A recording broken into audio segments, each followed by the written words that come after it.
Allahumma salli wa sallim wa barik ala sayyidina Muhammadin wa ala alihi walhamdulillahi rabbil alamin. Bapak yang dirahmati Allah, kita sering bercanda dengan matematika sedekah, bahwa sedekah bisa begini, bisa begitu. Some people kemudian merasakan berkahnya, tapi juga sebagian kita yang lain bertanya, kok tidak terjadi kepada diri saya? Ada orang-orang yang seperti satu malam jadi, ada orang-orang yang sampai 2 tahun gak jadi-jadi. Ada apa itu permasalahan itu terjadi? Kenapa kok di sebagian yang lain mukjizat itu seakan-akan betul-betul memang nyata, tapi bagi sebagian yang lain kelihatannya tidak pernah akan terjadi mukjizat?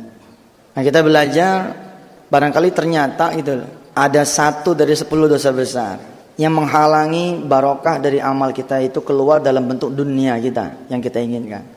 Atau jangan-jangan bukan cuma 1, tapi 10 seperti yang kita kemarin sebut, tapi yang nomor 4 kita lewatin. Bapak yang dirahmati Allah. Baik, kita langsung masuk yang keempat yang kita tinggalin. Kemarin kita tidak tanya kepada si bapak yang dia tidak kunjung dapat pekerjaan selama 7 tahun. Ketika ditanya apakah tidak mencari pekerjaan, dia menjawab mencari, tapi yaitu nggak pernah dapat. Ketika ditanya usahanya bagaimana, emang nggak usaha? Lalu dia jawab, usaha sih usaha, tapi setiap usaha jadinya utang. Karena 10 pertanyaan udah saya tanya, minus yang nomor 4. Lalu dia menggelengkan kepala semua, syirik tidak. Dihajar ke sholat, dia malah jawab jadi muazin.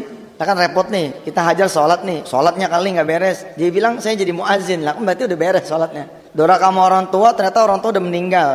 Yang laki udah meninggal, yang perempuan udah meninggal dari kecil. Dihajar lagi rezeki haram, dia bilang dia nggak doyan duit haram. Dihajar judi, nggak bisa main judi. Dihajar minum, dia katanya bukan peminum. Mutusin silaturahim, dia kata sama saudara masih cakep. Riba, dia nggak doyan. Kikir, ya dia bilang kalau lagi ada dia termasuk yang enteng punya ngasih sama orang. Kalau begitu, kalau tidak ada yang disentuh sama sekali, dari 10 dosa besar nggak ada yang disentuh sama sekali. Skornya itu ujian. Ini 10 nih, nggak ada yang disentuh sama sekali. Skor akhirnya ujian, ya udah itu ujian hidup. Jadi jangan buru-buru bapak ibu ngatain begini. Ustadz saya lagi diuji nih sama Allah. Belum tentu lagi diuji. Yang namanya diuji mah anak yang kagak ada salahnya. Terus dia ikut ujian, naik pangkat itu. Dari kelas 3 jadi kelas 4, kelas 4 jadi kelas 5, kelas 5 jadi kelas 6, kelas 6 lulus jadi SMP kelas 1. Tapi kalau orang salah kan dihukum, Ji. Namanya azab. Kalau menyentuh salah satu dari 10 dosa besar, kategorinya bukan ujian, kategorinya azab. Si bapak yang satu ini tidak. Waduh, ini kayaknya ujian nih Pak. Saya bilang gitu. Tapi ada 1 yang belum saya tanya, yaitu zina. Tapi mau saya tanya, kok wajahnya nggak mungkin pezina nih wajah itu. Wajahnya kayak antum dah gitu.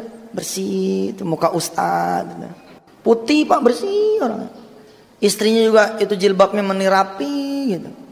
Jadi unbelievable kalau pertanyaan ini akan dijawab iya. Tapi karena dia konselingan saya, pasien istilahnya, lah kan harus kita tanya. Jadi ada catatan-catatan medis kan harus kita tanya. Kenapa lu sakit perut? Karena makan ini Pak Dokter. Ah itu tuh gara-garanya kan gitu ya. Apa ada gitu orang berobat ke dokter, mangap, buka baju? Enggak kan, ditanya dulu kan. Ini sakit dari kapan nih? Panasnya dari kapan? Apa aja gejalanya? Dokter yang nanya, itu kan blow on dokter nanya. Mestinya kan kita datang ke dokter kan jangan pakai ditanya ya. Kenapa dokter perlu nanya? Karena yang punya badan kan kita, yang tahu kita, dia perlu tahu. Akhirnya apa saya tanya, Pak, jadi saya tanya ke si bapak, saya mau bingung nih sama bapak. Saya tanya 9 dari 10 pertanyaan, bapak geleng kepala semua. Indikasinya ujian. Tapi kalau ujian kenapa bapak sampai 7 tahun? Nggak mungkin, kalau bapak ujian 7 tahun nih nggak mungkin.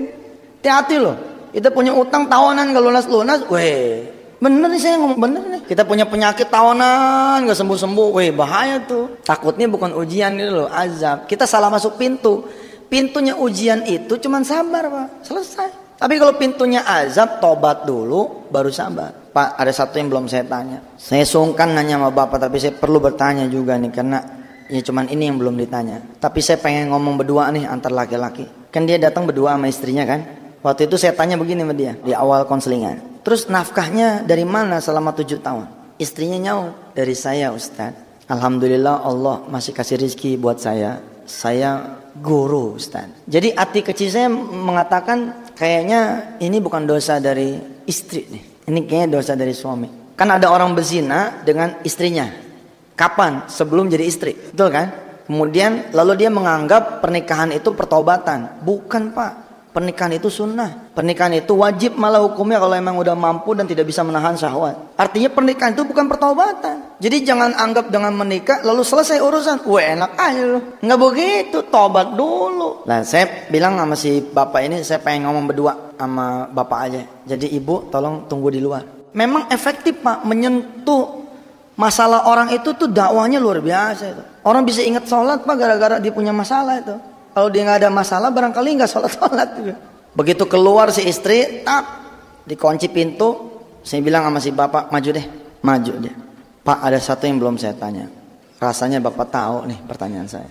Bapak kasih isyarat saja dah, karena bagaimanapun ini aib. Nggak perlu juga saya tahu. Saya hanya pengen bapak ngasih isyarat saja, supaya apa istilahnya, saya bisa ngasih formula yang tepat untuk masalah yang bapak hadapi ini. 7 tahun dia nggak kerja ini.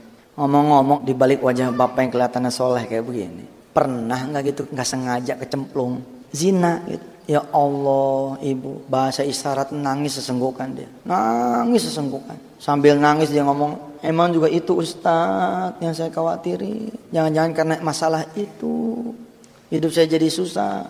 Dia bangun, dia meluk saya. Ya kita bilang ya sudahlah. Allah mengatakan bahwa Nabbi ibadi innani anal ghafurur rahim. Kabarkan saja sudah kepada hamba-hambaku, aku ini Tuhan yang maha pengampun lagi maha penyayang. Jangan cuma sekali kita zina, 170 kali juga kita zina. Kalau kita datang sama Allah benar-benar minta ampun sama Allah, ampunin. Lah perkaranya kan banyak orang yang belum minta ampun benar-benar sama Allah. Minta ampun karena nggak ada kesempatan. Begitu ada kesempatan begitu lagi. Begitu ada kesempatan balik lagi. Begitu duit ada lagi main perempuan lagi. Bener itu. Begitu punya karir dikit nih si perempuan, diselingkuh lagi sama laki lain. Dan emang itu udah naluri gitu, naluri manusia memang secara biologis Allah pasangin itu. Zuyyina linnasi hubbus syahawati. Makanya kalau kita nggak bisa ngendaliin repot. Dia pelon, dia bicara, bisa nggak saya dapat ampunan Allah, Ustaz. Nah, udah lain kan? Kalau tadi dia datang konseling pengen kerjaan, sekarang udah game over nih. Udah selesai konselingan karena kalimatnya, Ustaz, bisakah saya dapat ampunan Allah? Itu yang benar. Ya kita bilang bisa. Ambil wudhu lah. Ambil wudhu, kita bimbing sholat sunat taubat. Itu pas sholat sunat taubat dia kayak ada di dunia lain tuh. Kita ngeliatin sampai ngeri. Bapak Ibu yang dirahmati Allah, sholatnya dia. Dia nangis seperti ada di dunia lain. Terbayang barangkali saat itu dosa-dosa dia dengan perempuan yang kita nggak perlu tahu siapa. Dan saya nggak perlu tahu dong sama siapa, nggak perlu. Nah, saya bilang hanya syarat saja. Bapak Ibu kalau tahu anak berzina, itu jangan diumumin kemana-mana. Menjadi sunnah buat bapak ibu, udah dijaga aja. Urusannya di kamar aja berdua sama anak, suruh tobat gitu. Nggak boleh kita. Saya pernah sekali tuh ngaji mu'alim gitu tuh. Ngaji mu'alim sekali, bercerita si orang tua bahwa anaknya sudah berzina, lalu dia pengen menikah. Apakah saya harus menyuruh anak saya terus terang sama laki yang baru ini, sama calon suaminya atau gimana? Kata mu'alim, kubur selamanya. Nggak perlu itu orang lain tahu. Allah sudah menjaga rahasia kita, jangan sampai dibuka. Dan ternyata hadisnya ada itu. Hadisnya ada di kitabnya ada tuh. Itu hebat kan Allah kan. Artinya Allah hanya perlu pengakuan saja dari kita. Bukan kita ngumumin kemana-mana gitu. Allah hanya perlu pengakuan, berdua dengan dia, selesai. Luar biasa Allah ya. Habis itu Pak, orang yang nanya sama saya. Sambil nangis dia sekak matanya, dia sekak mukanya. Ustadz, hubungannya apa ya? Hubungannya apa kata dia? Zina sama ketutup pintu rezeki dia selama 7 tahun. Saya jawab pakai Quran. Itu ada di surah Al-Furqan, surah ke-25 ayat 68. Walladzina la yad'una ma'allahi ilahan akhara wa la yaqtuluna an-nafsa allati harramallahu illa bil haqqi wa la yaznun. Wa man yaf'al dzalika yalqa athama. Kata Allah, jangan sampai kita jadi orang-orang yang menduakan Allah, la yad'una Allah ilahan akhara. Kemudian wala yaqtuluna an-nafsal lati harramallahu illa bil haqq. Jangan kita membunuh tanpa asbab. Sebagian mufassir menerjemahkan la yaqtuluna an-nafsa ini jangan aborsi gitu kira-kira begitu. Kemudian ada yang ketiganya nih, wala yaznun, dan jangan berzina. Jadi kata siapa? Ustaz, nggak ada larangan berzina, yang ada larangan mendekati zina. Kan ayat yang kita tahu cuman itu doang tuh. Wala taqrabuz zina. Mendekati zina yang nggak boleh mu'tad. Kalau berzina Allah apa-apa. Lah bagaimana lo mendekatinya udah nggak boleh berzina? Sebab dia kata nggak ada ayat yang langsung telak ke masalah zina. Nih ada buktinya. Dan jangan berzina. Apa akibatnya kalau berzina? Wa may yaf'al dzalika yalqa athama. Kalau bahasa saya nih, bahasa terjemahan saya, dia akan dikalungin gitu. Dengan kalung yang namanya kalung kesusahan. Oh Masya Allah, kalau bukan Allah yang ngelepas Pak, nggak bisa itu lepas itu. Bahkan kata Allah, yudha'af lahul adzabu yaumal qiyamati wa yakhlud fihi muhana. Merinding kamu kata Allah, karena aku akan melipat gandakan. Widih, kan main. Akan dilipat gandakan. Apanya yang dilipat gandakan? Siksaannya.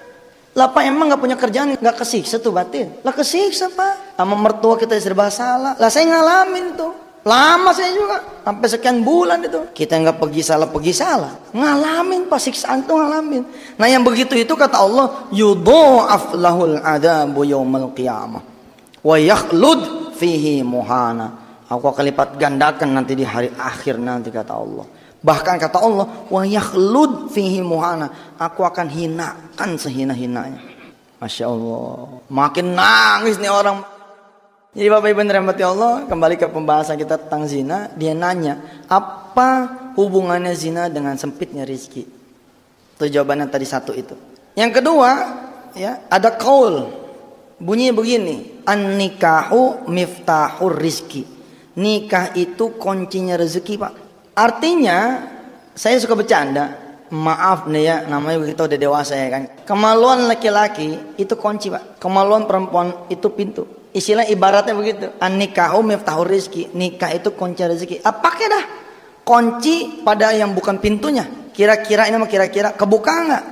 Nggak bakalan kebuka. Nggak bakalan kebuka. Kotrek. Patah. Kalau kita paksain patah. Kalau rizki udah patah berapa? Siapa gitu kalau gitu yang matain rizki? Siapa coba? Kita sendiri yang matain.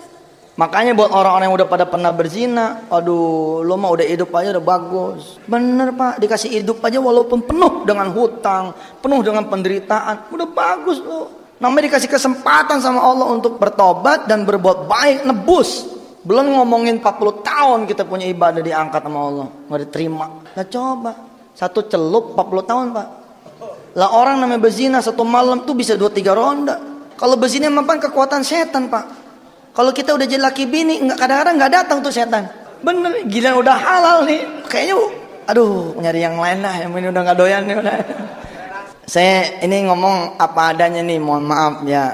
Ya emang kajian kita kajian tentang zina kan. Lah kalau satu malam 2-3 kali, berarti sudah 80 atau 120 tahun. Sedangkan umur kita berapa? Masya Allah. Nangis lagi ini orang. Terus tadi ayatnya udah kita bacain tadi, surat Toha. Wa man a'rada an dzikri fa inna lahu ma'isyatan dhanka. Dibikin sempit Allah. Shit, ini sempit. Hidupnya sempit. Wa nahsyuruhu yaumal qiyamati a'ma. Oh, udah nangis enggak keruan. Tapi saya bilang sama dia, Pak, Bapak mah untung saya bilang. Alhamdulillah, Allah cuma ngambil pekerjaannya Bapak. Rizki kan banyak Pak, betul nggak? Pekerjaan rizki, anak rizki nggak? Rizki. Sekarang Bapak Ibu jadi tahu apa pasal ada orang yang berumah tangga nggak punya anak? Jangan-jangan bisa jadi karena dia sudah berzina. Allah nih sebagai ongkos perbuatan maksiatnya itu Allah angkat dia anak. Artinya seumur-umur dia nggak akan punya anak. An-nikahu miftahur rizki. Nikah itu kuncinya rezeki. Rizki kita sepakati apa saja yang merupakan kebaikan itu rizki. Maka anak pun kita sepakat merupakan rizki. Jadi kalau ada sepasang suami istri yang mendahului pernikahan dengan berzina dulu, lalu kemudian Allah takdirkan dia nggak punya anak, lu jangan nangis. Jangan nangis. Emang begitu udah. Ustadz kejem banget ya.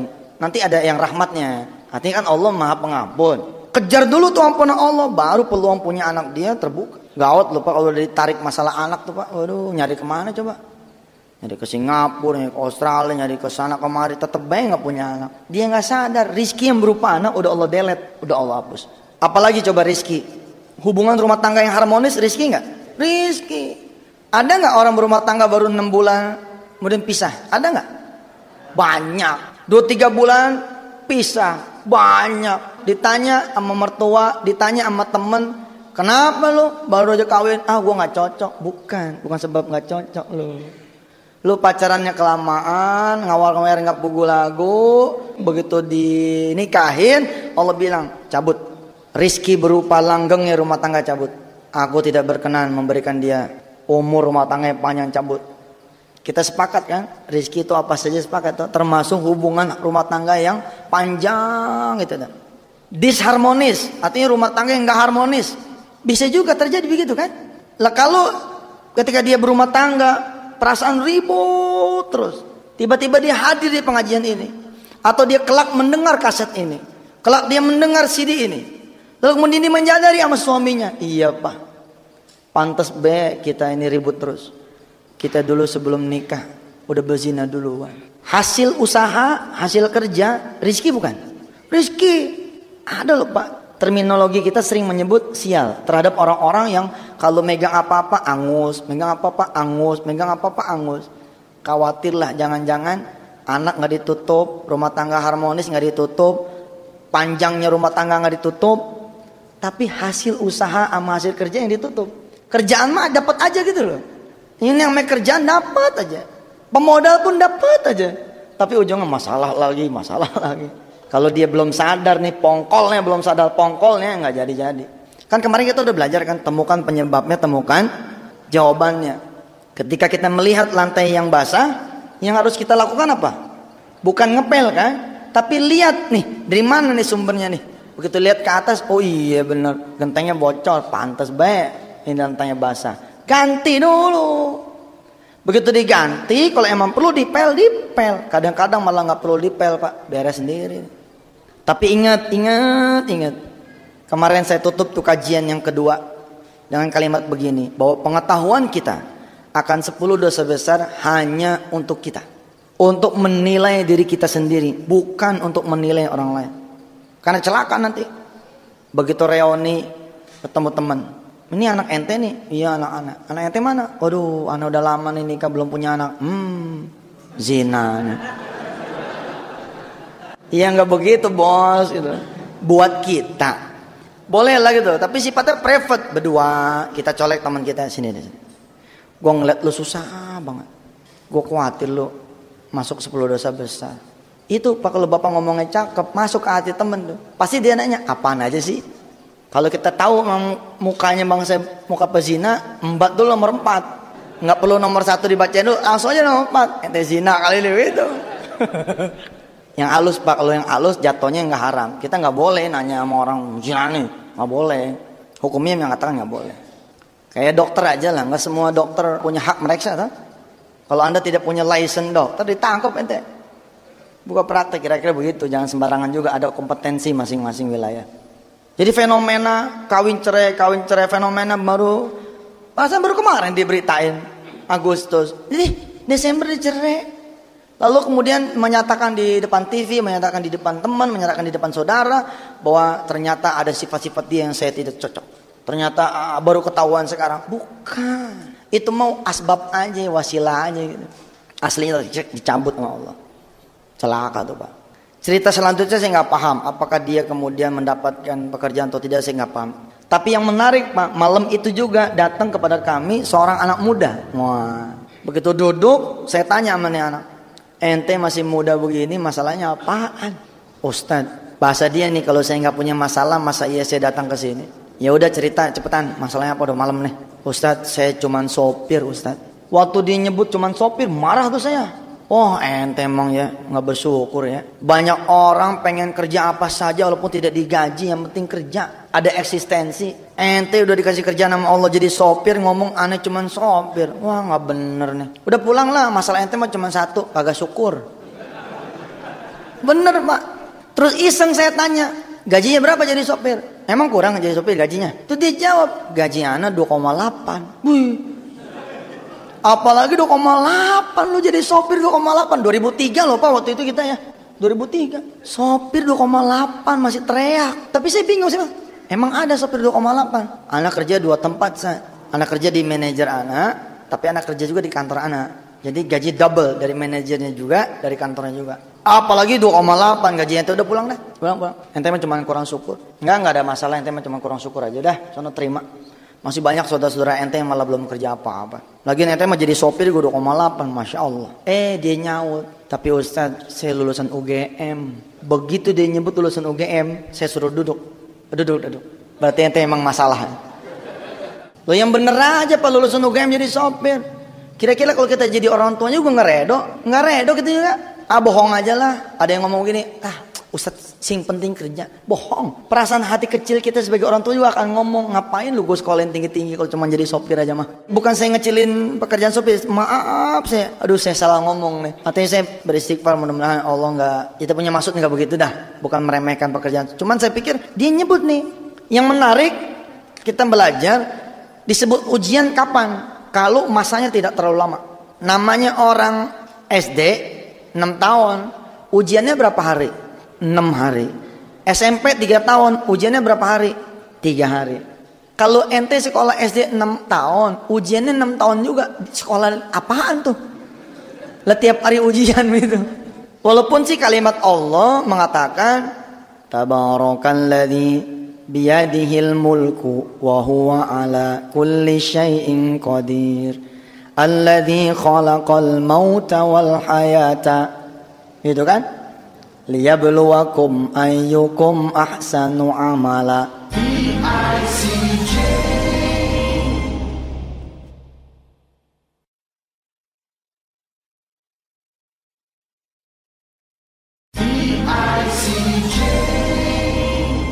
Walaupun Allah mengatakan bahwa hidup ini ujian, tapi nggak begitu penafsirannya. Penafsirannya tidak seperti itu. Maka saya suruh duduk dah. Sejak kapan ente jadi sopir? Nah ini pertanyaan saya. Kalau dia azab kan berarti dia lama nih kayak tadi 7 tahun gitu loh. Kalau ujian tuh begini Pak, dia UGM jadi sopir, tapi besok naik, tak 3 bulan, jang naik lagi, tak 3 bulan, jang naik. Artinya the beginning yang memang sopir, tapi berikutnya punya perusahaan gitu loh. Banyak lah di negeri ini orang berawal karir dari bawah banyak. Tapi beda kan ama yang Allah tempatin emang di bawah, lain loh. Memulai dari bawah ama ditempatin dari bawah itu kalimat yang berbeda. Sejak anak belum lulus, sejak belum lulus itu udah jadi sopir. Lah hebat juga itu. Emang jurusan apa? Bangsa kimia gitulah. Sejak sebelum lulus. Iya Ustaz. Lulus tahun berapa? Tahun 96. 96 ke 2003 berapa tahun? 7 tahun. Ente bilang sebelum lulus berarti 95 ente udah jadi sopir. Iya Tan. Gimana ceritanya? Begini Tan. Dulu saya sambil ngisi waktu, ya saya coba-coba ngelamar. Tadi terimalah saya sama si A. Dulu belum jadi manajer nih si A. Jadilah saya sopirnya si A itu. Nah begitu lulus kata si A supaya dapat gaji double loh, siniin ijazahnya. Dikasihlah ijazahnya, masukinlah ke BUMN itu, diterima karena dia punya akses, ditempatin juga di situ. Masih tetap jadi sopirnya dia, sampai hari itu jadi sopirnya dia. Pak, kalau kita lihat kan nggak ada yang salah nih. Kalau kita lihat apa coba yang salah? Nggak ada yang salah. Ya emang begitu nasibnya. Kira-kira kita akan ngomong begitu kan? Emang begitu nasibnya. Ternyata bukan Pak. Menarik buat saya. Ini udah skenario Allah banget nih. Allah emang nyudutin ente di situ nih. Shit. Wa nahsyuruhu yaumal qiyamati a'ma. Sebelumnya apa kata Allah? Fa innalahu ma'isyatan dongka. Dibikin sempit sama Allah.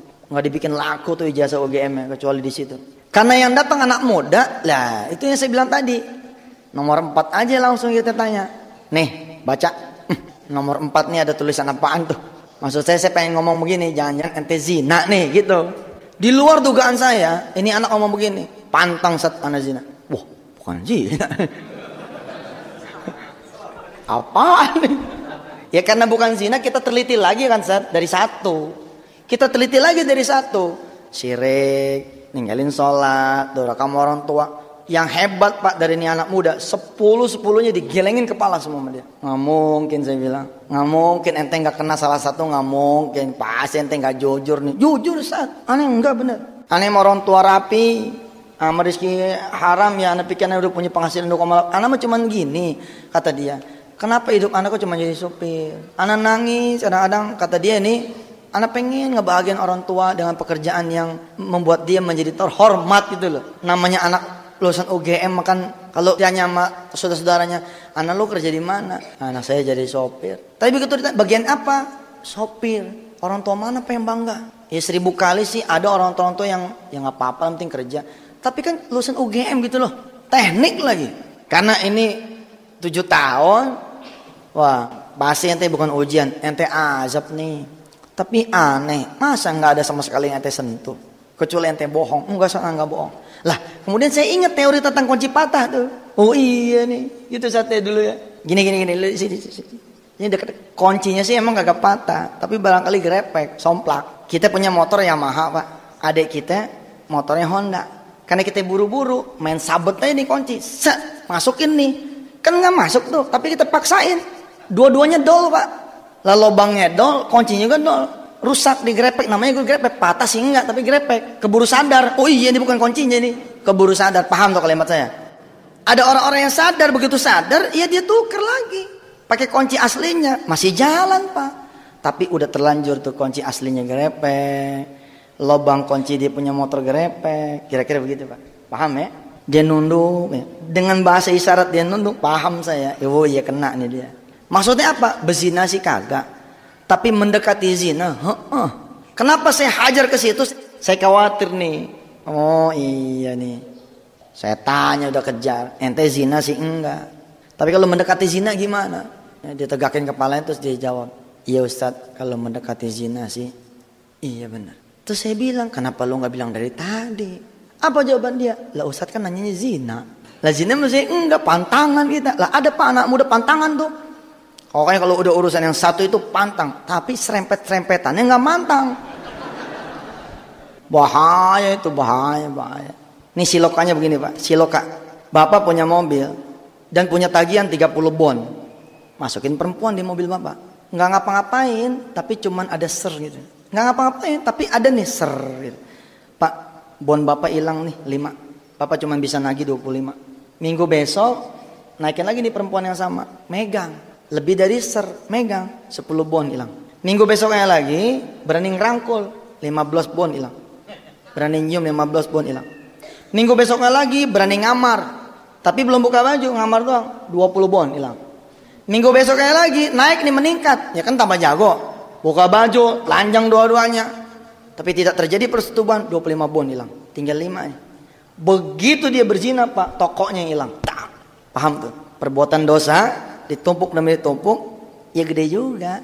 Dia cerita saban malam minggu dia keluar sama si A, minggu besok keluar sama si B, minggu besok keluar sama si C. Ya habis rezeki dia. Anda ini logika nih. Andai dia berzina saat itu, jangan kan naik gitu loh karirnya. Sopir juga kagak tuh. Bener itu. Untung dia masih selamat tuh, yang saat itu masih kejaga, masih jadi sopir dia. Alhamdulillah ini. Hati-hati, apalagi di sini masih banyak anak muda. Ada adik-adik saya juga. Perhatian. Kalau sampai lu pada hidup susah, mah bohong dah. Kalau hidup mah bener mah juga nggak bakalan susah. Alah Ustadz so tahu, saya kan ngalamin. Ana nih yang ngalamin sendiri kata orang-orang yang saya kasih tahu. Kan kalimat orang tua kita tuh. Kalau hidup bener mah masih lu susah sih. Itu kan tanda kenapa hidup kita susah. Tandanya nggak bener gitu aja udah. Selesai itu Pak. Alhamdulillah beres itu. Ya ayyatuhan nafsul mutmainnah. Irji'i ila rabbiki radiyatan mardiyah fadkhuli fi ibadi wadkhuli jannati. Tinggal bapak ibu mikir dah pribadi-pribadi masing-masing. Kalau perlu jangan tunggu nanti pulang ke rumah. Iya, belum tentu lo hidup. Kalau emang dirasa dari 10 dosa besar ada yang dilanggar, ya udah tungguin maghrib. Udah mojok aja sana. Tapi jangan diincer pak. Oh dia mojok, oh dia kena nih. Salah lagi aja. Jadi gak ada yang mau mojok nanti di tengah gitu. Tungguin maghrib. Begitu maghrib bapak sholat berjamaah. Dari sekarang sampai ke maghrib istighfar. Dia yang banyak istighfar. Begitu masuk maghrib, ya, bainal adzan wal iqomah. Di antara azan dan iqomah itu ada waktu mustajab. Jangan minta yang lain kecuali bapak ibu minta ampun sama Allah. Ngurus masak. Jangan kita pelaku pak. Jangan kita pelaku. Kita hidup di dalam rumah kita. Ada orang yang punya pelaku 10 dosa besar. Itu hancur tuh rumah. Saya ngajari kayak orang jahat ya, tapi itu terjadi loh Pak. Bapak jabatan tangan nih, tanda tangan nih. MOU, surat perjanjian kerjasama. Kita dimodalin sama si A. Gak taunya usaha kita berantakan, kita bingung. Semuanya kayaknya bener. Tapi ternyata yang modalin kita nih ahli zina Pak. Itu bisa lewat loh usaha kita. Beneran nggak ngomong nih, nggak ngomong bohong. Bapak tahu nggak kenapa bisnis warnet hancur? Hancur di Indonesia. Boleh teliti Pak, boleh teliti. Saya sih ngomong kejagoan memang. Terlalu jauh saya ngomong. Tapi di mana ada warnet yang tidak dipakai untuk mengakses yang porno-porno? Di mana ada warnet? Hah?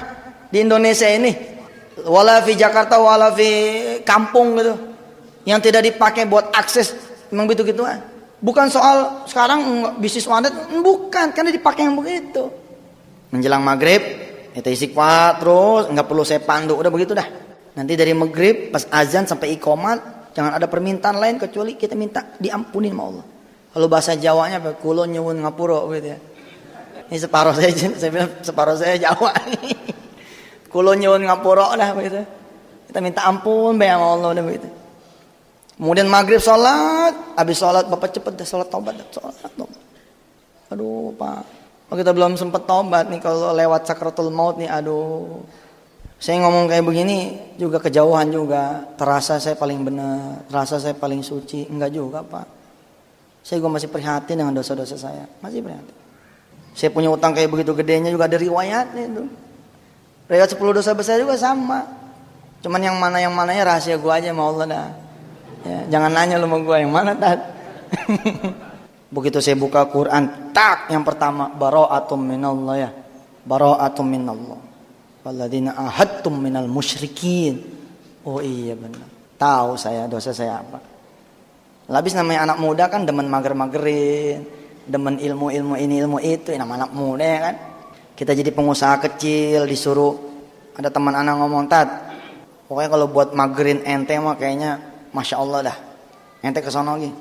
Kita kemakan. Iya juga ya, usahakan perlu dipagerin. Mulailah kita jalan." Coba Pak. Kenapa kita tidak cukup mengatakan hasbunallah wa ni'mal wakil, ni'mal maula wa ni'man nasir, la haula wa la quwata illa billahil aliyil azim. Mudah-mudahan dengan hadirnya sentra-sentra kuliah, saya bisa lagi menyapa masalah, menyapa hajat orang banyak. Dan mohon maaf kepada yang tadi saya sebut, jangan tersinggung. Karena memang saya kepengen saya bersih itu. Yusuf Mansur bukan segala-galanya lah. Bukan berarti lo nemuin gue juga bakalan selesai urusannya. Nemuin Allah baru selesai semuanya. Bahwa saya sudah manggil anda kemari, sudah bersilaturahim. Ya itulah keuntungan kita sebagai sesama muslim. Kita udah bisa silaturahim. Masalah solusi malah kapan aja insya Allah Allah kasih kalau memang udah waktunya mah. Baik ibu bapak yang dirahmati Allah, kita tutup pengajian kita dengan membaca doa kafatul majelis. Silakan nanti merenung masing-masing. Silakan nanti beristighfar masing-masing. Silakan nanti berdoa untuk keperluannya masing-masing. Hanya ada anda dan Allah berdua. Semoga Allah mengampuni anda dan mengampuni kita semua yang ada di sini. Dan mudah-mudahan yang mendengar nanti lewat kajian kaset atau CD, mudah-mudahan Allah bukain juga segala pintu rahmat bahwa kita berlindung jangan sampai kita kena. Kita berdoa jangan sampai anak keturunan kita kena dosa-dosa besar juga itu. Mudah-mudahan dah. Subhanakallahumma wa bihamdika astaghfiruka asyhadu alla ilaha illa anta astaghfiruka wa atubu ilaih. Terima kasih, mohon maaf kalau ada salah-salah katanya. Assalamualaikum warahmatullahi wabarakatuh.